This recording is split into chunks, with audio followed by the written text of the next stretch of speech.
নমস্কার। Lazy known Bengali audio story চ্যানেলে আপনারা ধারাবাহিকভাবে শুনছিলেন স্বনামধন্য লেখক শ্রীযুক্ত মনোজ বসু মহাশয়ের একটি স্বনামধন্য উপন্যাস মানুষ করার কারিগর। আজ শোনাব অষ্টম পর্ব। কদিন পরে হেডমাস্টার মহিমকে ডেকে বললেন, এ কি মশাই, আপনি বললেন 28 তারিখে কোনো এনগেজমেন্ট নেই। আজ সকালে আমি নিজে গিয়েছিলাম চন্দননগরে কোন মক্কেলের বাড়ি নেমন্তন্ন সেদিন। আপনি কি দেখে এলেন? প্রেসিডেন্টের বাড়ি যাননি মোটে মহিম, গিয়ে তো বসতে হবে। ওয়েটিং রুমে নয়, বাইরের বারান্দার ওপর বেঞ্চি ও বেতের চেয়ার কখানা আছে সেই জায়গায়। সাহেবী ঠাটবাটের অমন বাড়িতে ইচ্ছে সুখে কে যেতে চায়? নিঃশ্বাস বন্ধ হয়ে আসে যেন, ভয় করে নিঃশ্বাস নিতে। এই রে, নিঃশ্বাসের হাওয়ার টানে আদব কায়দার পলেস্তারা বসে গেল বুঝি খানিকটা। কিন্তু এই মনোভাব ভাঙেন না কারো কাছে, শিক্ষাটা করালি বাবুর কাছ থেকে। পসার ছাড়বেন না মশাই, তাহলে ওরা পেয়ে বসবে। বেঁটে খাতায় লিজার মেরে মেরে চোখে সর্ষে ফুল দেখিয়ে দেবে। যান আর না যান, গল্প করবেন খুব। আজ এই কথা হলো প্রেসিডেন্টের সঙ্গে, আজ প্রেসিডেন্ট এই জিজ্ঞাসা করলেন স্কুলের সম্পর্কে। তাহলে দেখবেন হেডমাস্টার থেকে দুকিরাম বাবুদি কিরকম খাতির জমাবে আপনার সঙ্গে।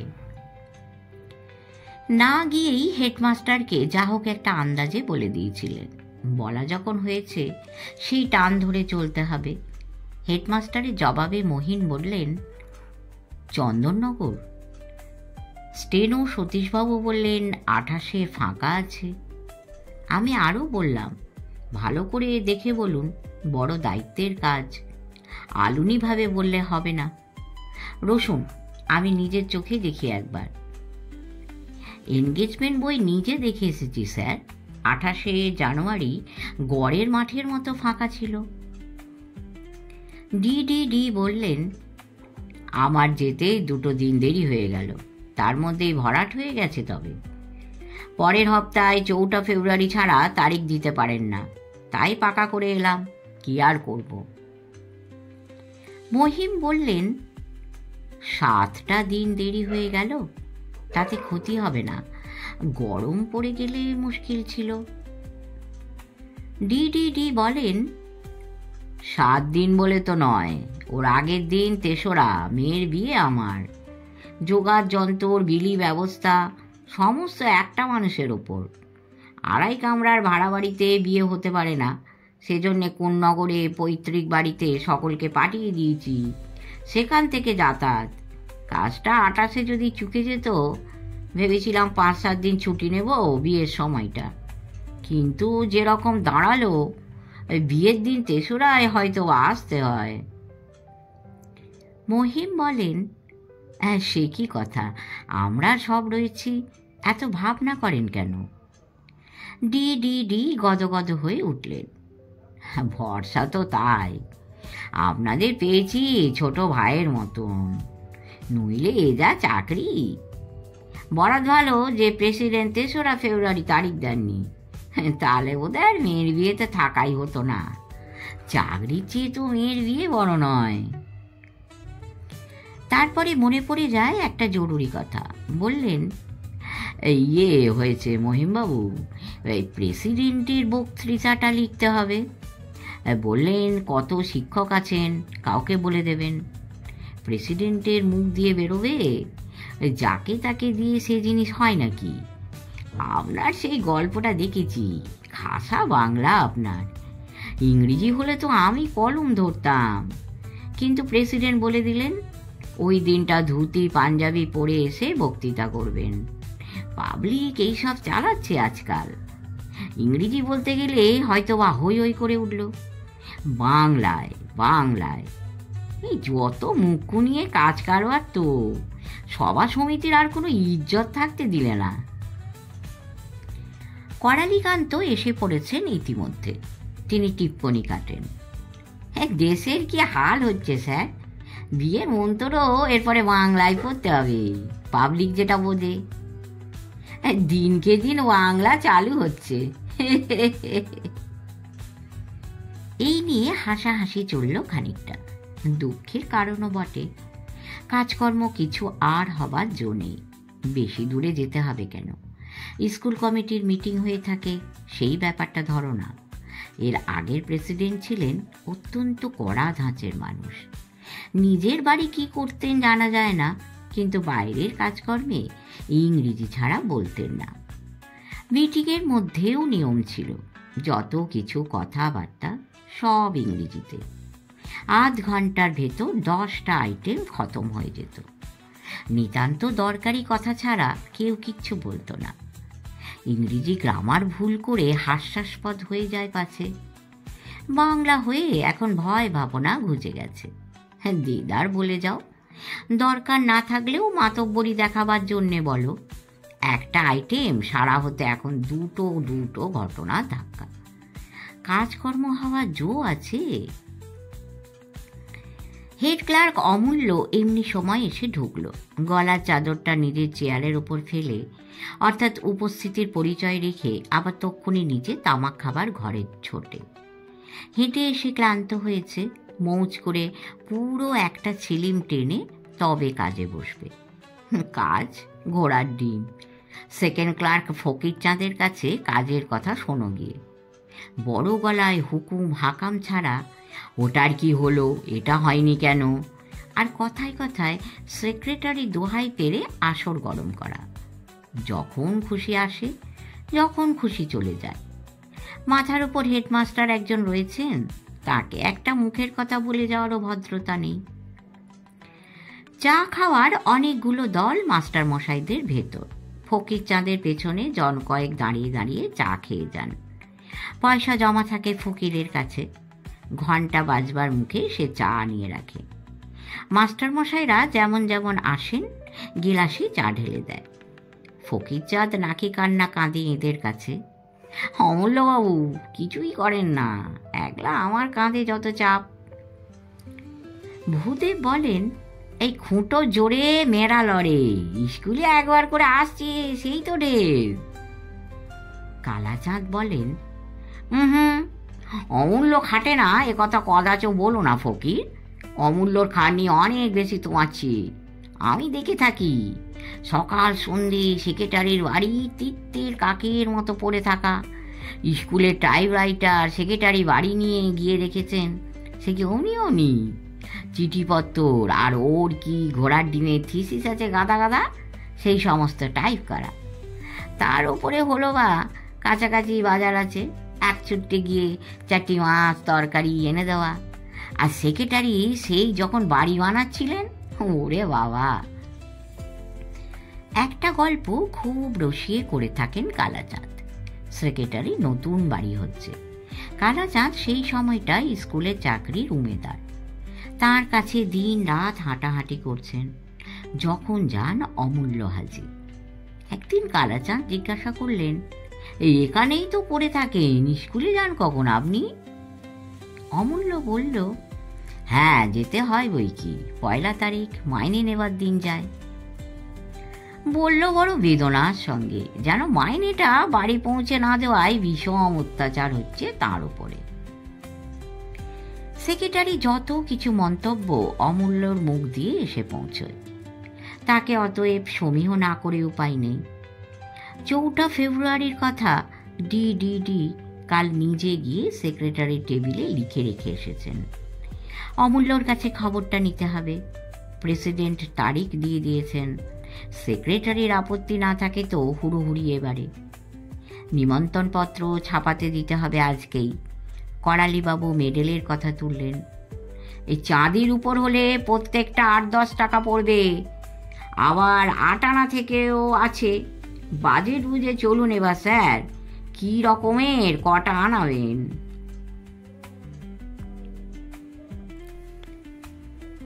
ডিডিডি বলেন, বড় মেজ সেজ কমিটি সব কর্তা সেদিন আসবেন। স্কুল বাড়িও হয়তো ঘুরে ঘুরে দেখবেন। চারদিক সাপ সাপাই থাকে যেন করালিবাবু।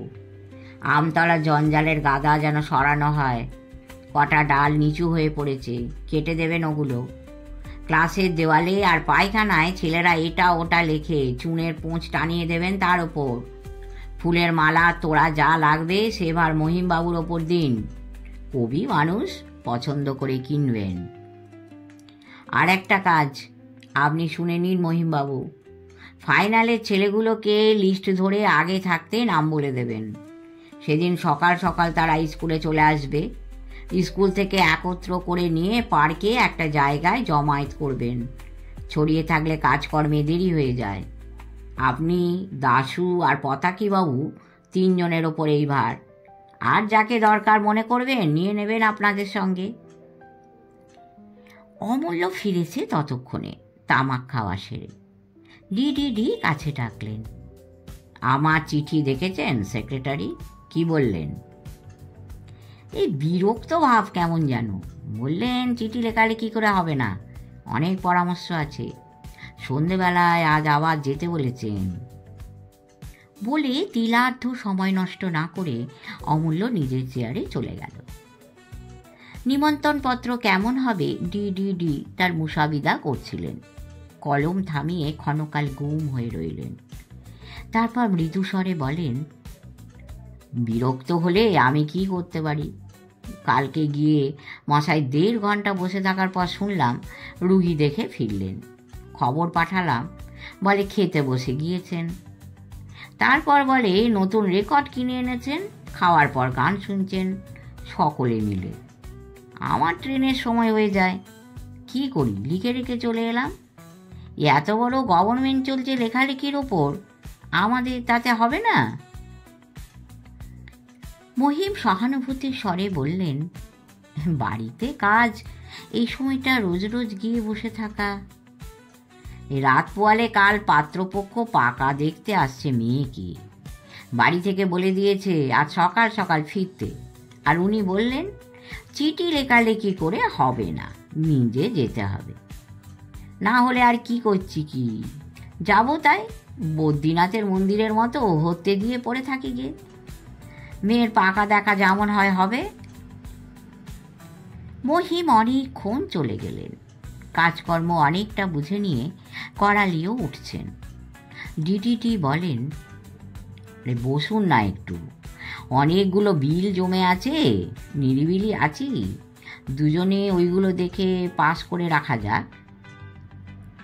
করালি কেটে দেন সঙ্গে সঙ্গে, আমি তো রেট দেখে একবার মিলিয়ে দিয়েছি, আর যা দেখবার আপনি দেখুন স্যার। আবার বলেন, সেক্রেটারি 8টার আগে বাড়ি ফিরবেন মনে হয় না। এতক্ষণ কোথায় বসে থাকেন আপনি একা একা? মুশকিলের কথা হলো মাস্টারমশাইরা টিউশনিতে বেরোবেন, খুন হয়ে গেল এ সময় কাউকে পাবেন না। আমি থাকতে পারতাম, কিন্তু ওই যে বললেন চুনের পোঁচ টেনে দেওয়ালে লেখা ঢেকে দিতে হবে, রাজমিস্ত্রির খোঁজে বেরোবো এখনই। কোটাকুটি লেনে না পেলে সেই পার্ক সার্কাস অবধি এখন দৌড়তে হবে। 7:30 গড়ের মাঠে খুব কষে আজ সান্ধ্য ভ্রমণ করেছেন ডি। সেখান থেকে সোজা কালীবাড়ি গিয়ে মায়ের দর্শন সারলেন। তারপর হাঁটতে হাঁটতে এসেছেন সেক্রেটারির বাড়ি অবধি। সময় কিছুতেই কাটতে চায় না, ঘড়ির কাঁটা যেন ঢিকিয়ে ঢিকিয়ে চলছে। ঠিক 7:30টার সময় এসে ডি বসে পড়লেন অবনীশের বৈঠকখানায় নয়, সিঁড়ির মুখে দারোয়ান যে বেঞ্চিখানায় বসে তার উপর। বৈঠকখানায় ঢুকে চুপচাপ বসে থাকেন, আর সেক্রেটারি এদিক দিয়ে বাড়ির ভেতর চলে যান। চাকর বাকরগুলো খবর দিতে বললে গা করে না। ভারতী ইনস্টিটিউশনের সকলকে তারা চিনে রেখেছে, মানুষ বলে ধরে না এদের। আছেন দারোয়ানের বেঞ্চিতে, গেটের কাছাকাছি কতবার গাড়ি থামবার শব্দ হয়। ডি উঠে দাঁড়ান, কিছু নয়, রাস্তায় চলতি গাড়ি কি কারণে থেমে গিয়েছিল একটু। 8টা বেজে যাওয়ার খানিক পরে অদৃষ্ট সুপ্রসন্ন হল, এসেছেন। ডিকে দেখে বললেন, কি আশ্চর্য, এখানে কেন মাস্টার মশাই? ভেতরে গিয়ে বসুন গে, আমি যাচ্ছি। শোনা গেল খেতে বসেছেন অবনীশ। ডাক্তার মানুষ, স্বাস্থ্যের নিয়ম 16 আনা মেনে চলেন। খাওয়া সেরে 8:30টার মধ্যেই আসবেন। যত কাজই থাকুক 8:30টাতে তিনি খাওয়া সারবেন। বসে আছেন ডি। আজ যখন সচক্ষে দেখে গেছেন খাওয়া অন্তে রেকর্ড বাজাতে নিশ্চয়ই বসবেন না। তাই বটে, চাকরের উদয় হলো ভেতরের দিক থেকে। ক্ষীণ আলো জ্বলছিল। খুট করে সুইচ টিপে 5 বাতিওয়ালা ঝাড়টা জ্বেলে দিয়ে চলে গেল। অবনীশ এলেন, নমস্কার বিনিময় হলো, কিন্তু বড় গম্ভীর। আলমারির কাছে গিয়ে খুঁজে খুঁজে এক ডাক্তারি বই নিয়ে বসলেন। পাতা উল্টোতে এক জায়গায় এসে গিয়েছেন, পড়ছেন। পড়তে পড়তে পাতা উল্টোচ্ছেন। দেওয়াল ঘড়িতে টক টক টক করে পেন্ডুলাম দুলছে।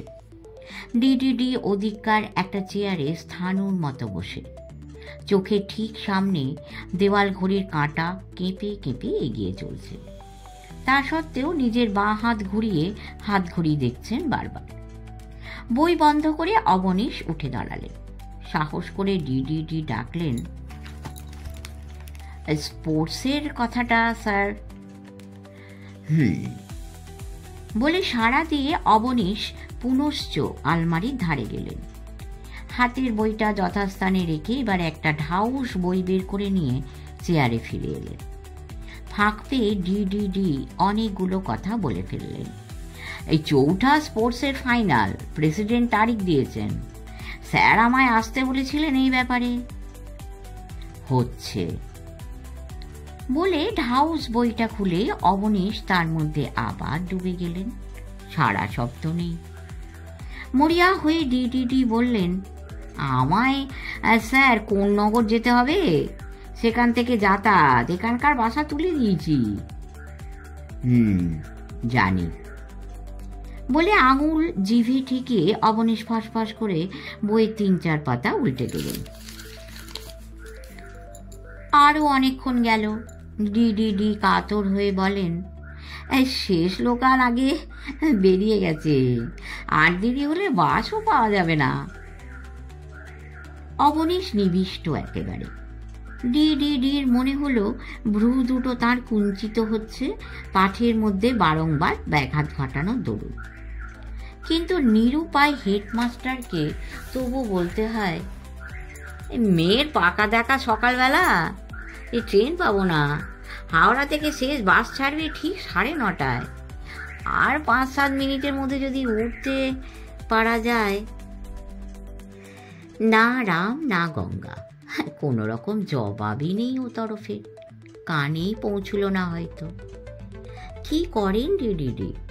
বসেই আছেন আর মনে মনে ভারতীয় ইনস্টিটিউশনের হেডমাস্টারের চাকরির মাথায় ঝাড়ু মারছেন। ঘড়িতে ঠিক 9:30।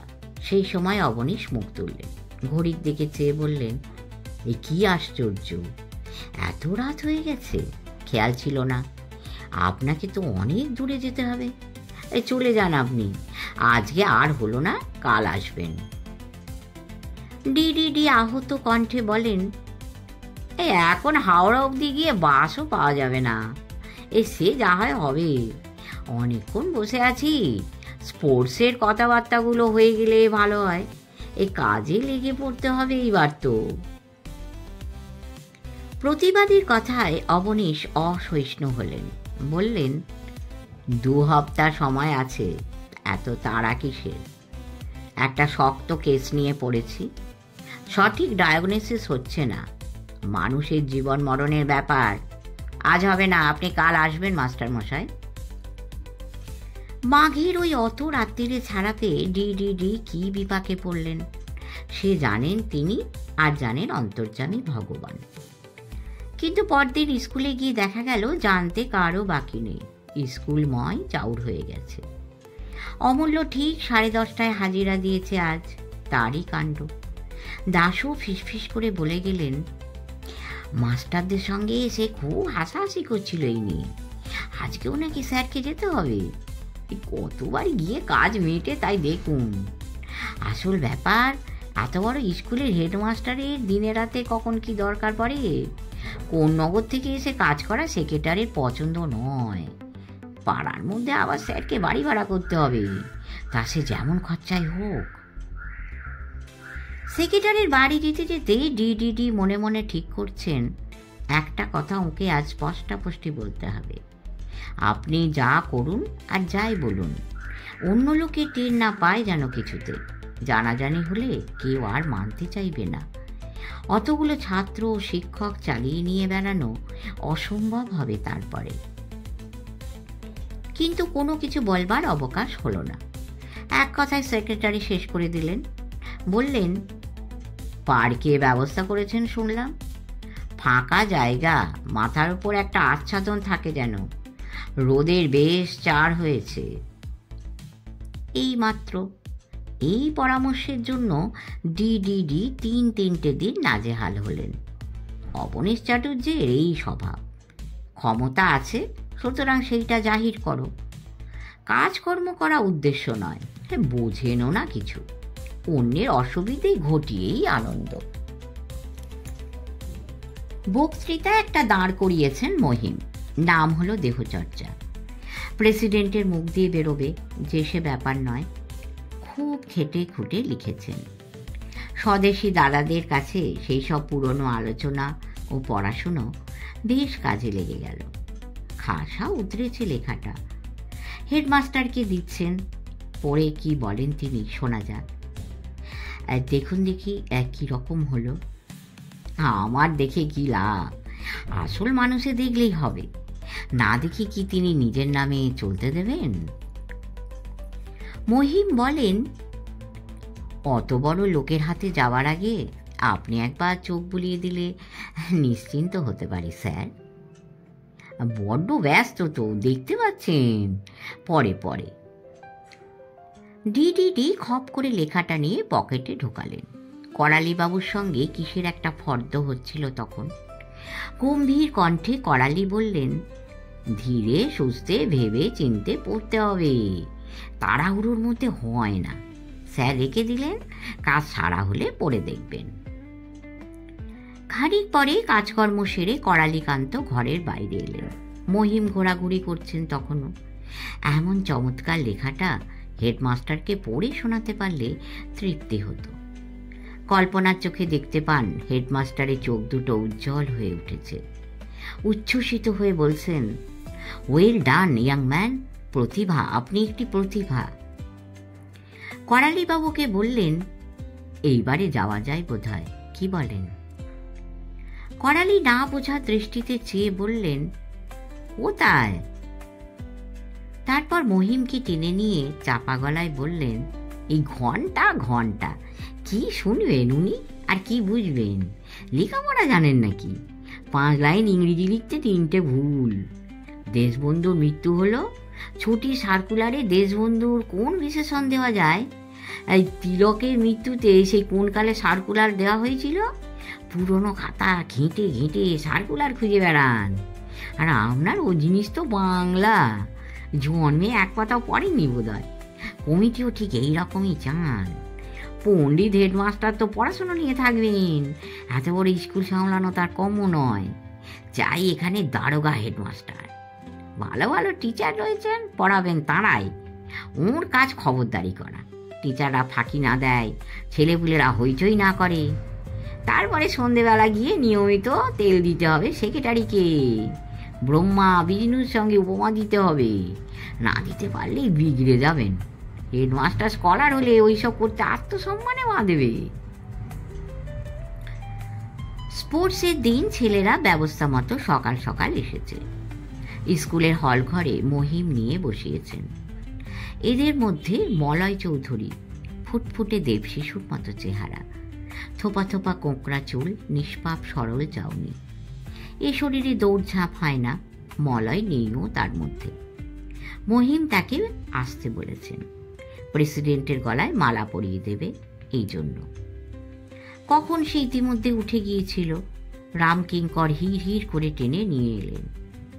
হলো কি রামকিঙ্কর বাবু? অনেক বিদ্যে শেখাই তো আমরা। পায়খানার দেওয়ালের ওপর বিদ্যে জাহির করছিল। তামাক খাবার টিকে এনে রাখে, সেই টিকে নিয়েছে একখানা। আমায় দেখে টিকে ছুঁড়ে ফেলে দিল। আবার চোখ রাঙায়, আমি নয় স্যার, অন্য কে লিখেছে। করালিবাবু কোন দিকে ছিলেন? দেওয়ালে লেখার কথা কানে যেতে হন্তদন্ত হয়ে এলেন। হ্যাঁ, কাল সন্ধেবেলা মিস্ত্রি চুন টানা সারা করে দিয়ে গেল। নচ্চার ছেলেপুলে 24 ঘন্টাও দেওয়াল সাদা থাকতে দেবে না। এই বিদ্যের জাহাজ সব। দুকিরাম, কোথায় গেলি রে? চুনের বালতি নিয়ে আয়, আর 5-8টা। এক টান টেনে দিয়ে আসি। দত্তবাড়ি ছেলে হয়ে মিস্ত্রিগিরিও কপালে ছিল রে। দুঃখীরামকে নিয়ে চলে গেলেন। সঙ্গে সঙ্গে ফিরলেন। মহিমকে বলেন, আসুন মশাই, এবার যেতে হবে। আপনাকে না দেখিয়ে ও জিনিস মোচা যায় না তো। বজ্রমুষ্টিতে মলয়ের হাত এঁটে ধরলেন। নরম হাত গুঁড়ো হয়ে যায় বুঝি। মহিম আর্দ্রকণ্ঠে বললেন, আহা, অত রাগ করছেন কেন? নতুন লিখতে শিখেছে ছেলে মানুষে, লেখে অমন যেখানে সেখানে। করালি বলেন, এই লেখা বলে লেখা, রীতিমতো সাহিত্য একখানা। আপনি সাহিত্যিক মানুষ, কদর বুঝবেন। ফুলের মালা দেওয়ার জন্য একে আনিয়েছেন, মালা এরই গলায় পরিয়ে দিতে হবে। ইঙ্গিত বুঝে রামকিঙ্কর এবং আর যে 2-3 জন শিক্ষক ছিলেন সবাই চললেন দেখতে। লেখা পড়ে মহিমের আপাত মস্তক রি করে জ্বলে ওঠে। বিষম এক চর কষিয়ে দিলেন মলয়ের গালে। 5 আঙুলের দাগ লাল হয়ে ফুটে উঠল। রামকিঙ্কর শশক ব্যস্ত হয়ে কানে কানে বলেন, সামলে মহিমবাবু, বড় লোকের ছেলে, মারধর করবেন না, গার্জেনে চিঠি নিয়ে আসবে। মহিম গর্জন করে ওঠেন, খুন করে ফেলবো ওকে। বড্ড ভয় পেয়েছে মলয়। ঘাড় নেড়ে সে প্রবল প্রতিবাদ করে, আমি লিখিনি স্যার, আমি লিখিনি, লিখেছে অন্য কেউ, আমি জানি নে। সব ছাত্রই সমান শিক্ষকের চোখে। এ বস্তু যে ছেলের হাত দিয়েই বেরোক, ক্ষিপ্ত হয়ে যাবার কথা। তবু মহিম একান্তভাবে চাচ্ছেন মলয় যেন না হয়। যে ছেলে নতুন এসে তার গায়ে হাত রেখেছিল। ভালো লাগে না স্যার, বাড়ি যাব, মায়ের জন্য প্রাণ পুড়ছে। মহিম বলেন, দাঁড়া, ওই লেখাটার সামনে দেখব। যেই মাত্র দাঁড়ানো, ঠাঁই ঠাঁই করে আরো 3-4টে চর ঘাড়ে ধরে গেটের বাইরে দিয়ে এলেন। আর গর্জাচ্ছেন, মালা ওকে ছুঁতে দেব না, ফুল অপবিত্র হয়ে যাবে। শাস্তির বহর দেখে করালে দয়াদ্র হয়ে বলেন, এই রামকিঙ্কর বাবু চোখে ভালো দেখেন না, নাও হতে পারে ও ছেলে। মহিম বললেন, আমি দেওয়ালে দাঁড় করিয়ে দেখে নিলাম, অন্যায় করেছে, আবার মিথ্যে বলে ঢাকতে চায়। ও ছেলে অধঃপাতে গেছে। শার্লক হোমস দেওয়ালে লেখা দেখে বলে দেন, লোকটা লম্বায় কত। দাঁড়িয়ে লিখতে গিয়ে সাধারণভাবে লোকে চোখের সামনে দিয়েই লাইন ধরে। দিল্লিতে নোভেলে পড়া এই পরীক্ষা অনেক ক্ষেত্রে খাটিয়ে দেখেছেন মহিম। মলয়ের বেলাতেও ঠিক ঠিক মিলে গেল। রামকিঙ্করের দিকে চেয়ে মহিম বলেন, কোন জজ ছাত্র নিয়ে আপনার তো বড্ড দেমাক। রামকিঙ্কর সগর্বে বলেন, তার নাম সুকুময় চক্রবর্তী, আমারই হাতে মানুষ। ভর্তি হবার সময় এসেছিল 1 নম্বরের হাঁদারাম, সেও শেষ অবধি জজ হয়ে উদরে বেরুল। করালি রামকিঙ্করের কথায় ওই সঙ্গে জুড়িয়ে দেন, এই গাধা পিটিয়ে ঘোড়া। মহিম বলেন, কোন কালে কি হয়েছিল জানি নে, সেদিন কাল উল্টে গেছে। এখন আমরা করে থাকি ঘোড়া পিটিয়ে গাধা। 1 বছরে চোখের ওপর অন্তত এই একটাকে দেখলাম। একটুখানি থেমে আবার বলেন, আমার কি মনে হচ্ছে জানেন, মাস্টারি করা পাপের কাজ। পার্কের এক প্রান্তে রঙিন চাঁদোয়া খাটানো। অবনীশের যেমন নির্দেশ। পেছন দিকে পর্দা, থিয়েটারের সিনের মতো কতকটা। রাজ সিংহাসনে ধাঁচের একখানা চেয়ার। আশেপাশে চেয়ারগুলো খারাপ নয়। এই চাঁদোয়ার নিচে প্রেসিডেন্ট ও কমিটি মেম্বাররা বসবেন। বিশিষ্ট কেউ যদি আসেন তাকেও আহ্বান করে বসানো হবে এখানে। চাঁদোয়ার বাইরে 2 সারি হালকা চেয়ার, গুনতিতে খান 50। নিমন্ত্রিত গার্জেনদের জায়গা। 1,500 চিঠি ছাড়া হয়েছে, কুলোবে না সেটা আগে থাকতেই জানা। লোক দেখানো জায়গা করে রাখতে হয়, তাই না কুড়োলেও তো দাঁড়িয়ে থাকবেন এধারে ধারে। দাঁড়াতে চান না তো চলে যাবেন। মাথায় দিব্যি কে দিয়েছে থাকবার জন্য? এই যজ্ঞে যজ্ঞেশ্বর বলা যায় করালিকান্তকে। সাজগোজ আজকে বড্ড বাহারে। চুলের ঠিক মাঝখান দিয়ে টেরি চালিয়ে দুপাশ ফাঁপিয়ে দিয়েছেন। অ্যালবার্ট কাটা বলে এই পদ্ধতিকে। মহারানী ভিক্টোরিয়ার স্বামী অ্যালবার্ট নাকি এমনি টেরি কাটতেন। প্রেসিডেন্টের চেয়ারের সামনে প্রকাণ্ড টেবিলের ওপর প্রাইজের জিনিসপত্র সাজানো। করালিবাবু সেই সমস্ত আগলে আছেন। যথা সময়ে মহিম নাম ডেকে যাবেন আর করালি প্রাইজগুলো চটপট প্রেসিডেন্টের হাতে তুলে দেবেন। তিলেক দেরি না হয়। মহিম ওদিকে স্পোর্টস শেষ হওয়া মাত্র ছেলেগুলোকে ফের এক জায়গায় এনে লাইন সাজিয়ে লিস্টি সাজিয়ে ফেলবেন। সময় বেশি দিতে পারবেন না প্রেসিডেন্ট, অন্যত্র কাজ আছে। শিক্ষক আরও ৫-৭ জন একদিকে ছুটোছুটি করছেন, এমনি নানা কাজকর্মে। বাকি সব মাঠের ডিসিপ্লিন রাখছেন। তার মানে মজা তাঁদের। ভিড়ের মধ্যে দাঁড়িয়ে মজা করে দৌড়ঝাঁপ দেখবেন। এর মধ্যে করালিবাবু একবার মহিমকে বললেন, আরে মশাই, আপনার সেই লেখা নিয়ে তো বিস্তর কথাবার্তা। মহিম পুলকে ডগমগ হয়ে বলেন, হ্যাঁ, কিরকম কে কি বললেন শুনি? বলছিলেন নবীন পণ্ডিত, হেডমাস্টার ওকে দেখতে দিয়েছিলেন। যা ও সবা, অন্যের কিছু ভালো দেখতে পারেন না। বললেন, এই ছ্যা এই ছেঁদো জিনিস প্রেসিডেন্টের হাতে দেয়া যায় না, ছিঁড়ে ফেলে দিন। মুখ কালো করে মহিম বললেন, পড়ে দেখে বললেন, এই পড়েন কি আর উনি? বিদ্যাসাগর মশাইয়ের পরে কে কবে বাংলা লিখলো যে উনি পড়তে যাবেন? হেডমাস্টারের খাতিরে চোখ বুলিয়েছিলেন হয়তো।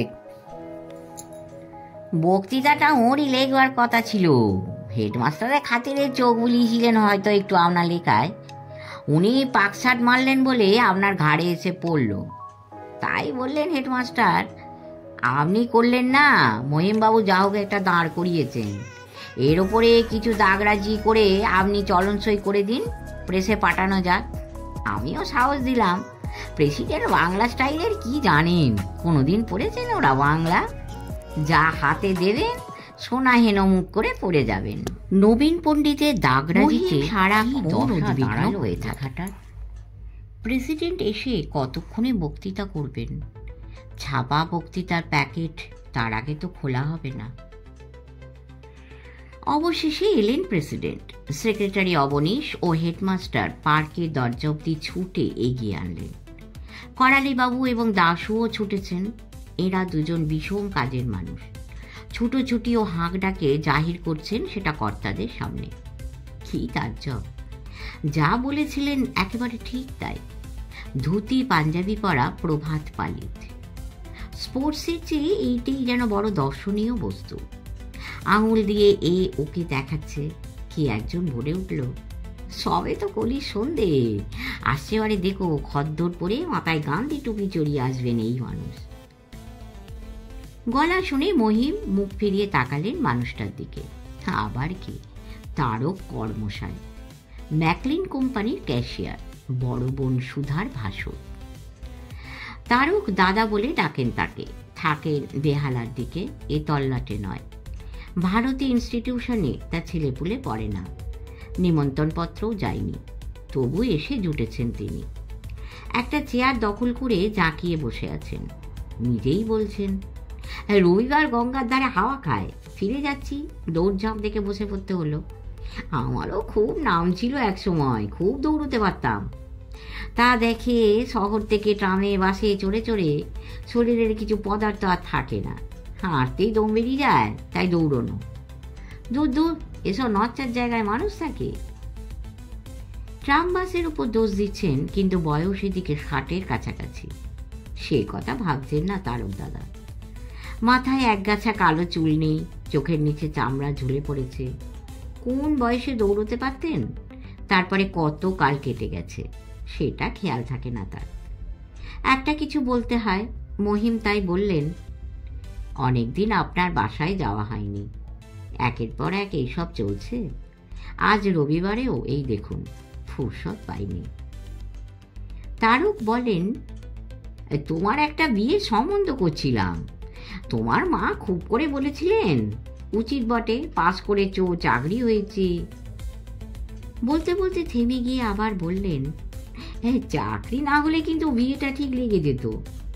আমাদের এক্সপোর্ট সেকশনের বড়বাবুর সে জমে, মেয়েটা ভালো, স্কুলে পড়ে ফার্স্ট ক্লাসে, এক্সপোর্টের কাজে ভালো রোজগার, পাওনা থোনার দিক দিয়েও ভালোই হতো, কিন্তু ফেঁসে গেল।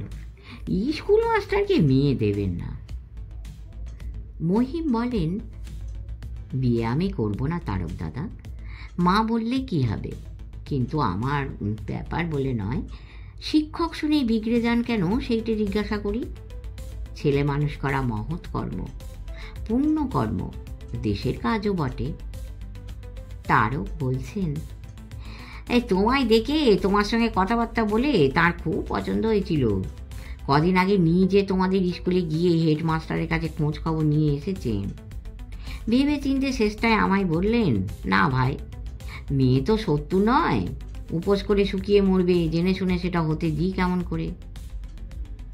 মহিম রাগে গড়গড় করছেন, বলেন, শিক্ষক না হয়ে কর্পোরেশনের লাইসেন্স ইন্সপেক্টর, নিদেন পক্ষে মার্চেন্ট অফিসের বিল ক্লার্ক হলেই মেয়ে বোধহয় রাজ্যসুখ ভোগ করত। আমার কথা হচ্ছে না, আমি তো বিয়ে করবই না। লোকের এমনি ধারণা মাস্টারের সম্পর্কে। বললেন না কেন দাদা, হেডমাস্টারের কাছ থেকে মাইনের কথা শুনে ঘাবড়ে গেলেন। কিন্তু মাস মাইনের ওই কটা টাকা আমার অন্ধ খঞ্জকে দান করে আসতে পারি 1 তারিখে। মাইনের টাকা ফাও, আসল রোজগার সকাল সন্ধ্যায়। একদিন শুনিয়ে দেবেন, স্কুলের মাস্টার ওরকম ফুটো বড়বাবুকে বাজার সরকার করে পুষতে পারে। এসবে কান না দিয়ে তারক কতটা নিজের মনে চুচু করছেন। বড্ড কাঁচা কাজ হয়ে গেছে। এবারে সম্বন্ধ এলে ঘুণাক্ষরে মাস্টারের কথা বলো না, বরঞ্চ বলো বেকার হয়ে ঘুরছি, তাতেও একটা আশা থাকে। কিন্তু পাত্র মাস্টারি করে শুনলে একেবারে বসে পড়ে মেয়ের বাপ। জবাব অনেক ছিল, বলতেন মহিম অনেক কথা, কিন্তু প্রেসিডেন্ট উঠে দাঁড়িয়েছেন বক্তৃতার জন্য। কি ভীষণ জরুরি কাজ, বক্তৃতা সেরে দিয়েই উনি চলে যাবেন। প্রাইজ বিলি করবেন সেক্রেটারি। ছাপা বক্তৃতার প্যাকেট খুলে করালিকান্ত বিতরণের জন্য ছাড়ছেন। এবার মহিমও একগোছা নিয়েছেন, শতেক হাত বাড়ানো নানান দিকে। মাগনা পাওয়া জিনিস কেউ ছাড়ে না, কিছু না হোক কানচুল কোনো যাবে ছিঁড়ে ছিঁড়ে পাকিয়ে পাকিয়ে। বক্তৃতার শেষ দিকে সেই মক্ষম জায়গাটা, দেহের সঙ্গে চরিত্র চর্চার কথা এসে পড়েছে। খুব হাততালি প্রভাত পালিত যখন পড়ছেন, তারক অব্দি ঘাড় নেড়ে তারিফ করছেন। না, ভেবেছে সত্যি লোকটা নতুন কথা বটে, এতদূর কেউ তলিয়ে ভাবে না। ভাবনাটা বক্তারই বটে। মহিম মুচকে মুচকে হাসেন। ভাবনা নয়, চাক্ষুষ অভিজ্ঞতা। যাদের মুখের কথা এসব, শুধুমাত্র কথা বলেই খালাস নয়, দেহ মনের অপরূপ সমন্বয়ে বিরাট চরিত্র তারা এক একটি। সেই যে বলে থাকে, বজ্রের চেয়ে কঠিন, ফুলের চেয়ে কোমল, একেবারে তাই। কিন্তু খুলে বলা তো চলে না। মহাচরিত্রবান পুরুষ প্রভাত পালিত ভেবে ভেবে এইসব লিখেছেন। জানুক, তাই সকলে জানুক, হাততালি পড়ুক। কাজকর্ম চুকে গেল, বক্তৃতা জমেছে ভালো, মহিমের শ্রম সার্থক। কিন্তু তার মধ্যে তারকের কথাগুলো খচখচ করে একবার মনে বিঁধছে। মাস্টার না হয়ে বিল সরকার কিংবা পুরোপুরি বেকার হলেও মেয়েওয়ালারা এত বিতৃষ্ণ হতো না। শুধু মেয়েওয়ালারা কেন, যে কেউ মাস্টারের কথা শুনে মুখে ভক্তি গদগদ ভাব, এমন আর হয় না। মনের ভেতর অনেক করুণা। লেখাপড়া শিখে কি মরণ দশা, আহা বেচারি গো, শেষে কিনা মাস্টারি। বোঝেন সেটা মহিম, 16 আনা অনুভব করেন। হিরণের মামার প্রশ্নে বরাবর তাই পাশ কাটিয়েছেন। টিউশনি করি, গল্প টল্প লিখি, পুরো মাস্টার জেরার গুঁতোয় শেষটাই স্বীকার করতে হলো। ফৌজদারি উকিলকে হার মানিয়ে যান বড়বাবুটি, আর নয়, ছেড়ে দেবেন এবার স্কুলের চাকরি। ওই যে মাস্টার মশাই, মাস্টার মশাই করে পার্কের এদিক ওদিক থেকে ডাক উঠছিল। মাস্টার মশাই, আমায় একটা কাগজ দিন। ও মাস্টার মশাই। মহিমের কানের ভেতর যেন শীষে ঢেলে দেয় ওই ডাক। খোঁচা খোঁচা গোপদারি, নিরীহ নির্বিষ, কুব্জ পৃষ্ঠ নুব্জ দেহ, একটা নরচরিত্র মনে আসে ওই ডাকের সঙ্গে। তার এই বয়সে অবিরত মাস্টার মশাই ডেকে ডেকে জড়ার পথে ঠেলে দিচ্ছে। মহিমবাবু বলে ডাকবে না, যেমন অন্য চাকরকে ডাকে লোকে। মাস্টারই এবার উনি ছাড়বেন। এও এক কারণ বটে, চাকরির জন্য উঠে পড়ে লাগতে হবে আবার। মাস্টারিকে এখন মনে হয় গালাগালির সমান। স্পোর্টসের দরুন কাল স্কুল বন্ধ। সকালের দিকে রমেনকে গিয়ে ধরবেন কোনো নতুন খবর আছে কিনা কর্পোরেশনে। হেডমাস্টার ডাকলেন। শুনে যাবেন মহিমবাবু, আপনি বক্তৃতা লিখেছেন, তার বড্ড নিন্দে হয়েছে। মহিম আকাশ থেকে পড়লেন, বললেন, ছেড়ে দিন নবীন পণ্ডিত মশাইয়ের কথা। ওরা সেই 50 বছর আগেকার স্টাইল ধরে বসে আছেন। গাল ভরা কথা না হলে মন ওঠে না। পড়া শেষ হয়ে গেলে 32 পাটি দাঁতে সবগুলো যদি টিকে রইল, তবে আর কি হলো। নবীন পণ্ডিত সরে পড়েছেন, অতএব এই জায়গায় স্পষ্টাস্পষ্টি কথা বলতে বাধা নেই মহিমের কোনো রকম। হেডমাস্টার মশাই বলেন, এই পণ্ডিত মশাইয়ের কথা নয়, নিন্দে খোদ প্রেসিডেন্টের মুখে। রাগই করে গেলেন। এরকম শয়তানি জিনিস লেখাবেন জানলে আমি নিজেই ব্যবস্থা করে নিতাম। সবাই মহিম বলেন, ওর মধ্যে আপত্তিকর কোনো কথা কই? আমি তো কিছু জানিনি। এই আপত্তিকর কি একটা দুটো যে মাইক্রোস্কোপে খুঁজে বেড়াতে হবে? রাগে রাগে হেডমাস্টার পকেটের ভেতর থেকে ছাপা অভিবাসন একখানা বের করলেন, মেলে ধরে মহিমকে দেখান। পাতা ভরে কড়াই ভাজা ছড়িয়ে রেখেছেন মশাই, আর বলছেন জানেন না কিছু। এই দেখুন, বজ্র নির্ঘোষ, এই যে উপচিকিৎসা, এই তারপরে হলো গিয়ে প্রতিদ্বন্দ্বী, আর এটা কি হলো দেখুন দেখুন, আমি পড়ে উঠতে পারছি নে। এই অবিমিশ্রকারিতা। বারে বা, একখানা উচ্চারণ করতে কাল ঘাম ছুটে যায়। তাই তো প্রেসিডেন্ট বললেন, এই শয়তানি করে একখানা শক্ত শব্দ সব বসিয়ে রেখেছে, যাতে উচ্চারণ আটকে গিয়ে সবার মধ্যে অপদস্থ হয়। মহিম বলেন, এই কি সর্বনাশ! আমার কথা এর একটাও নয়। নবীন পণ্ডিত মশাইকে দিয়েছিলেন, তিনি বিদ্যে জাহির করেছেন। হেডমাস্টার মশাইও ভাবছেন তাই হবে। জোলো ভাষা পণ্ডিত মশাই নিরেট করে দিয়েছেন। মহিম বলেন, আমার মূল লেখা বের করুন, মূলের সঙ্গে মিলিয়ে দেখে বিচার করুন। অবিমৃষ্যকারিতা বানান করতে আমি তো মুখ থুবড়ে পড়ব। কিচ্ছু জানি না আমি, কোনো দোষে দোষী নই। প্রেসিডেন্টের কাছে মিছিমিছি আমায় বদনামের ভাগী হতে হলো। হেডমাস্টার সরে গেলে করালি খল খল করে হাসলেন। কিচ্ছু না ভায়া, চুপ করে থাকুন, আপনার কিচ্ছু হয়নি। মরতে মরণ হেডমাস্টারের, আপনার নাম করবেন উনি, সেই পাত্র কিনা। নিজে লিখেছেন বলে যশ নিতে গিয়েছিলেন। স্কুলে যে যা ভালো করবে নিজের বুকে থাবা দিয়ে বলবি, এই আমি করেছি আমি করেছি।